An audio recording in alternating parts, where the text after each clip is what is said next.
kau buat lagi ni, tolong ajar tunjuk sikit. Kita belajar balik dengan anak buah kita ni.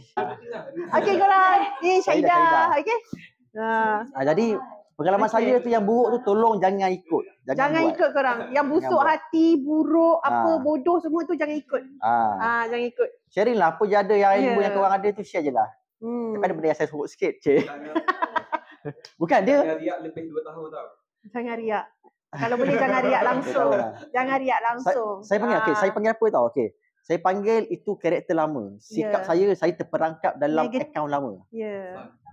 Abang duduk, mungkin abang pernah bekerja, mungkin duduk dalam dikelilingi orang yang negatif. Kerja government ya. Dulu kerja kerajaan kita. Tapi kita tak busuk kat orang government. Tak, ini saya. Okey. Kerja government macam relax. Kerja government, selesa, selesa. Dia sentiasa nak mengarah. Okey, dia sentiasa nak mengarah. Lepas tu saya saya pernah terperangkap dalam tu, saya kata yang saya sombong tu, rupanya saya terperangkap dalam karakter lama. Akaun lama saya ni lah 120,000 followers. So orang rasa bangga dengan 120,000. Oh bangga. Si korang. Bila tengok korang ni kawan aku macam alah siapa. Tengok. 120,000 bangga. Betul. Rasa pasal tu lah tengok orang macam kita merendahkan orang tau. Tengok orang terkadang macam cakap tak apa cakap kan. Bodohnya dia ni. Cakap pun tak erti. Awak kita punya jahat je kita punya hati dulu kan. Bodoh dia ni. Jadi sekarang ni bila saya dah sekarang okey lah. Jadi sekarang ni kan bila saya dah mula sedar semua kan, saya nampak apa tahu, aku nak bantu dia orang ni. Mana yang tak cakap kekok ni, tolong dia orang ni. At least dia orang boleh cakap dengan santai bebas. Betul. Sale nombor 2. Betul. Yang penting jiwa tu, penjiwaan kita tu. Kita kena support each other lah. Kita kena sentiasa positive thinking, kan?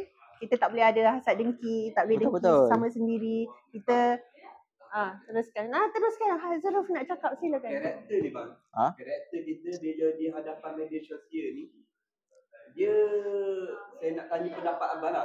Dia sama ada semula jadi ke ataupun kena diasah. Okey. Ini pengalaman saya pengalaman tau. Okey. Saya dulu 2020 saya dah buat live, hari-hari buat live tau. Coaching, mengajar marketing semua. Masa tu fokus saya untuk konsisten buat live. Konsisten dia. Walaupun view rendah. 2018, 19, 20. Dia tahu kan. Lepas tu pula saya rasa fed up macam ya Allah aku ajar orang pasal live semua kan. Tapi view aku rendah je.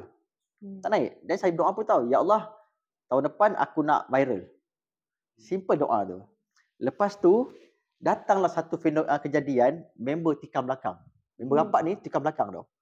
Adalah member hasut orang ni, kawan ni datang kat sini dah pegang ni pun tak apa Huzul. Penumbuk kat sini lah dekat muka dah. Aku ya Allah aku redha kalau kena tumbuk aku redha lah. Aku tidak lawan. Masa kerja kerjaan dululah. Ya faham. Okey, balik daripada kerja dengan mood tak apa okey. Dengan mood kita tak macam dah down tau. Member kat belakang, member rapat ni kan. Saya punya wife. Ajak buat video. Dia pun buatlah video ada dalam ni ada, dalam TikTok ada. Ada buat video. Saya pun dengan mood tak apa okey, buatlah video. Video tu dengan muka serius asal boleh kan.